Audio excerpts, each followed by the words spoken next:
Good morning, everybody. John Swift here.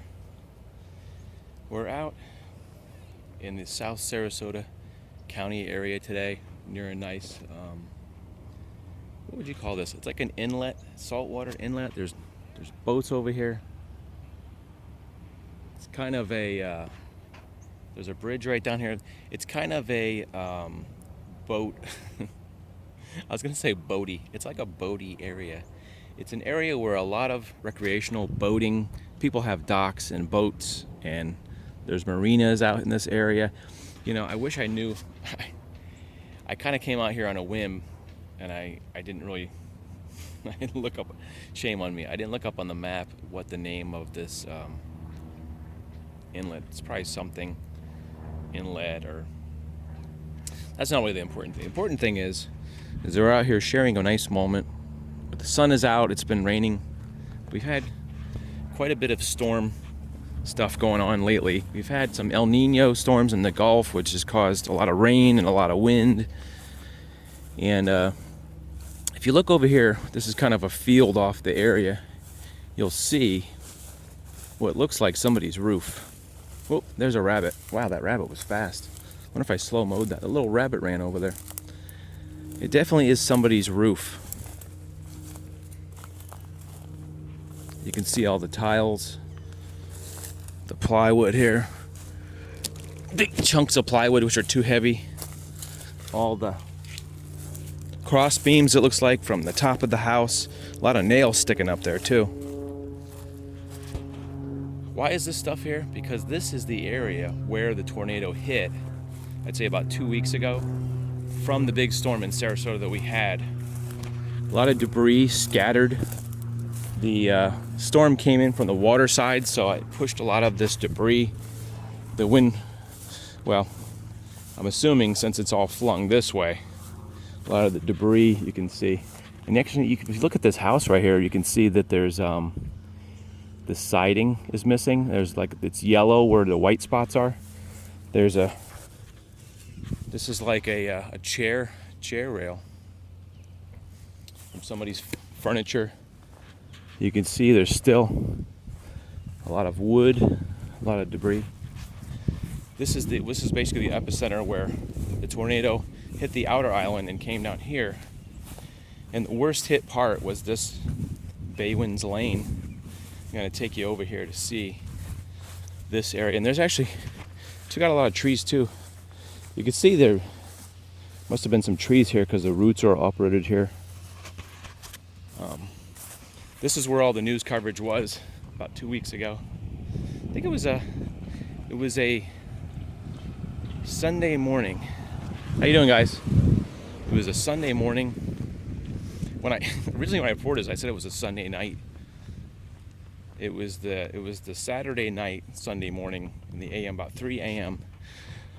And this is what happened to a house that was directly in the path of a, what they call it, a EF3 tornado. You can see a lot of the houses, if you look down this way, had those blue tarps. They've had people come out and put the temporary tarps on the roof here. I kind of want to wait till all the news coverage, because when I originally came out here, the news was out here and all that, and the police actually blocked this road off because people right here cutting down trees, trying to clear the debris. I think there was branches all over there. I didn't actually see it, but if you Google like the news, you can kind of hear the accounts of the lady was upstairs in this area. She was up in the actually second story when the second story here collapsed and trapping her basically. And the fire department used some kind of airbag device where they inflated the airbag to get the weight of the wall up, because it was pretty much impossible to get any cranes in there, you know, 3 a.m. in the morning. So she was, you know, this isn't really a funny thing, but it keeps making me think of a cartoon, The Family Guy, where periodically in episodes there's the guy that lives down the street, and whenever something blows up, his house always looks like this. It's like the second story is cut in half, and he's sitting in the bathtub naked, and he falls out. it just keeps reminding me of that, because it's so weird, because the front, okay, you can see a lot of trees here. It's this is basically been fenced off, but you can see that the front walls are still intact. It's mainly the second story that's damaged. Looks like they had a big staircase that went up there, up to the door. Unusual, their entrance is actually on the second floor, but this is all fenced off. I really have prayers for the family. I don't think anybody was permanently injured. I think they went to the hospital, but they were okay, which is, thank God. It was pretty powerful. All kinds of coconuts and tree debris. Unfortunately, they have some major damage. I don't really know what's going to happen with the property or anything like that. But so basically, the storm started on Siesta Key here, across the Sarasota Bay, which is this bay. It hit some of those condos. I wonder if I can see over there.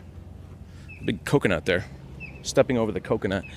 Some of the condos, I think, in this direction, the roofs were taken off, and then it came aboard land. You could see, wow, you could see this palm tree is actually just sheared off. Look at that, with the coconuts on it, you know. Have I mentioned that I like coconuts? I'm always looking for coconut trees. This thing was just sheared off from it was sheared off from wind shear. That makes sense. All kinds of stuff thrown and blown around. For some reason, there's just a plethora of coconuts out here. This is actually the bay. See, one of the reasons why there's some planks actually missing right there. One of the reasons why I wanted to come out a little later, because the police were probably checking on making sure people weren't coming here and stealing stuff, and you know, people were very protective. So actually, now that a lot of the stuff has died down, you can actually come out here and look around a little bit. You can see that this is the backside. You can see that this roof is completely flattened, the second story right there. In a way, a lot of the people who were just the next street over right there were pretty lucky, because they didn't suffer a lot of damage, catastrophic damage to where, you know, they're pretty much condemning the house. But you can see this dock took some damage. I don't know if this is directly from wind, or see this board here that's loose. I don't know if that's specifically from wind or the water. I wasn't here. I was at my house listening to all the rain. You know, something is really itching my foot down here. You ever have one of those little things in your foot that keeps itching and you're wondering, like, what's poking my foot? Yeah. So I have total respect for the people, and thank God they got out. There's a football. There's a little football there. Boy, that's a lot of coconuts. Here's the pool area. You can see the backyard. That must have been a massive tree right there. You can see that big root ball there that has been uprooted. Must have been a giant tree.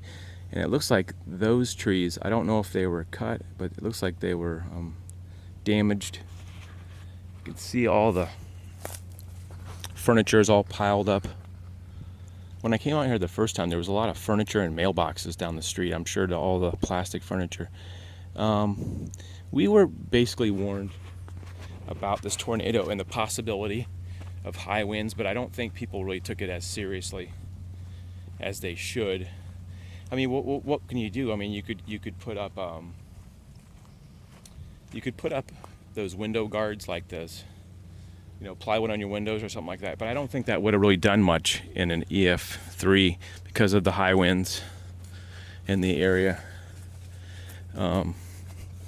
Probably wouldn't have helped. You know, it would have kept glass maybe from flying, but if the whole wall collapses, it doesn't do you much good. I mean,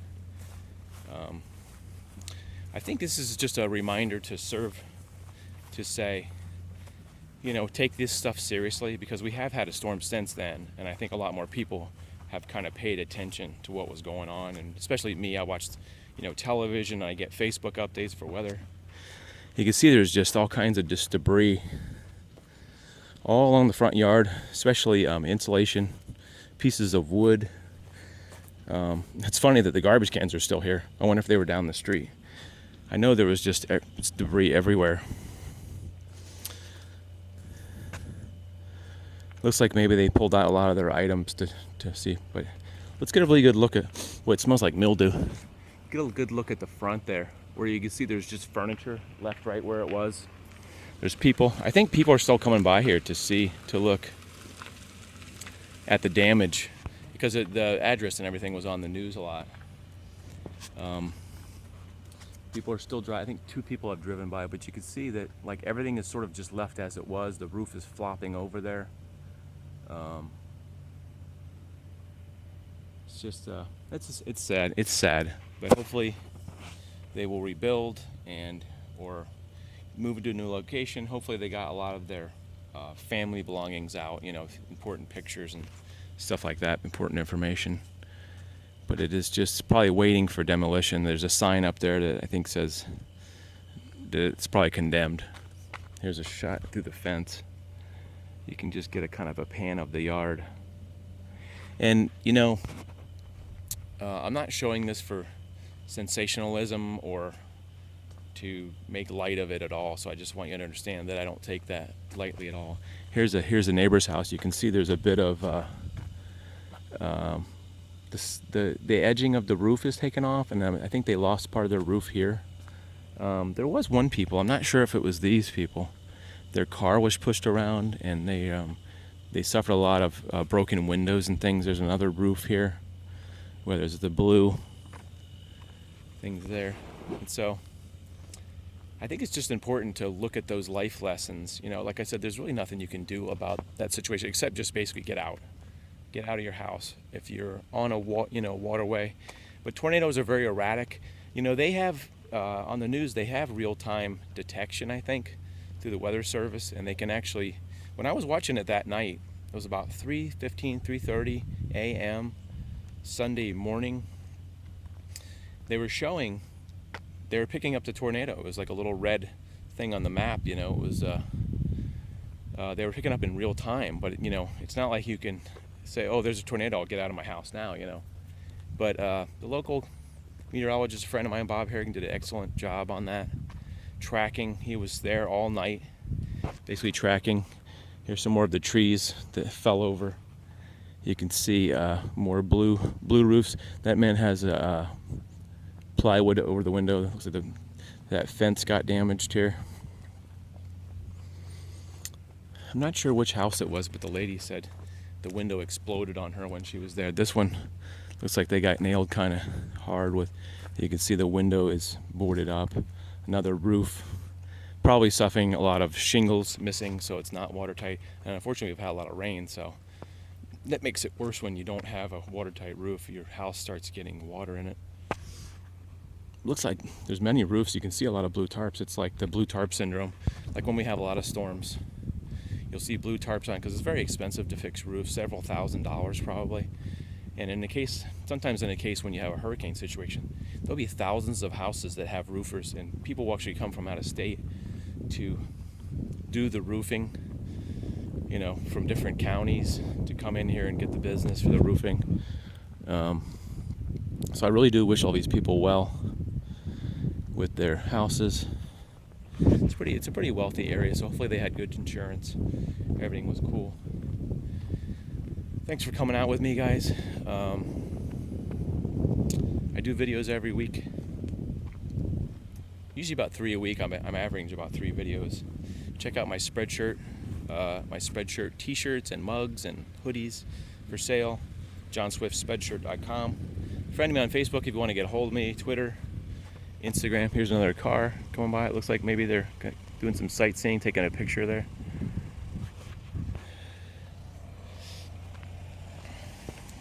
How's it going?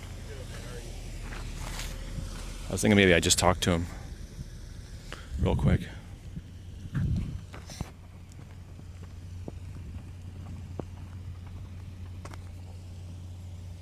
was gonna wait till he turned around. Hey, can I talk to you for a sec? I'm shooting a YouTube video. Do you mind if I put you on YouTube? Just real quick. Yeah, what's up? What do you think of the house when you see the house? Scary. Is this your first time seeing it? Yeah, yeah. Seen it on the news and stuff. Have you ever seen anything like that before? No. During hurricanes and stuff like that, but nah. It's tough. We just wanted to see it personally. So he's from North Carolina. He I forgot what he just said. He's from North Carolina. I don't know if he was vacationing, but anyway, I was just about to end the vlog, but somebody came by and it was kind of cool that he let me talk to him. We all just look at that and just shake your head, and just say, I don't know that that's a sensitive thing to say. Is I'm glad it wasn't me, but that's sort of you're just thankful for your home and that your safety and that you didn't suffer any damage. And I wish the best for the people in the neighborhood that have suffered losses and stuff. So we'll see you guys later. Check me out on my social media and stuff, and we'll see you in the next vlog. Okay, guys, have a great weekend. Bye.